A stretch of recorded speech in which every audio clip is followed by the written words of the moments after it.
त्या अगोदर हे ब्रँचेस बघूया. एवढ्या ब्रँचला हा सिलेबस आहे. बघा, फर्स्ट ब्रँच आहे इन्फॉर्मेशन टेक्नॉलॉजी, त्याला शॉर्टकट मध्ये आपण किंवा त्याचा शॉर्ट फॉर्म जो आहे IF म्हणतो. या ब्रँच साठी आपण सिलेबस या व्हिडिओमध्ये बघणार आहोत. त्यानंतर कम्प्युटर इंजिनिअरिंग म्हणजे CO, या ब्रँच साठी सुद्धा आपण सिलेबस बघणार आहोत. आणि ह्या सगळ्या ब्रँचेस साठी सेम सिलेबस आहे. ठीक आहे, तर वेगळं काही नाही, सर्व सेम आहे. Theoretical subject same, practical subject same, पूर्ण सेम आहे. राईट. त्यानंतर थर्ड जी ब्रँच आहे कम्प्युटर टेक्नॉलॉजी, त्याला शॉर्टकट मध्ये आपण CM म्हणतो.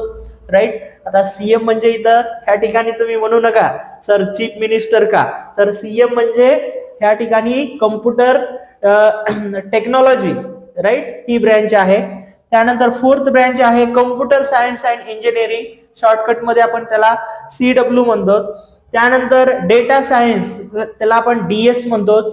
त्यानंतर computer hardware and maintenance, HA म्हणतो. काही विद्यार्थ्यांची ही ब्रँच असेल. त्यानंतर computer science and information technology IH. त्यानंतर कम्प्युटर सायन्स SE.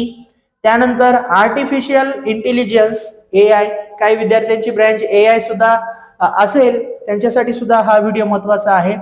त्यानंतर 10th नंबरची ब्रँच आहे artificial intelligence and machine learning, त्याला शॉर्टकट मध्ये आपण AN म्हणतो.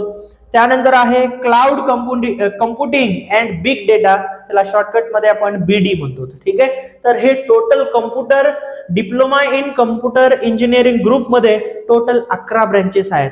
या सर्व ब्रँचला सेकंड सेमिस्टरला सेम सिलेबस आहे, सेम. ठीक आहे, तो कोणता सिलेबस आहे आपण नेक्स्ट स्लाइड मध्ये बघणारच आहोत. ठीक आहे, तर हा जेवढे हे 11 ब्रँचेस आहेत, ज्या ज्या विद्यार्थ्यांची याच्यापैकी ब्रँच आहे त्यांच्यासाठी हा व्हिडिओ अत्यंत महत्वाचा आहे. तर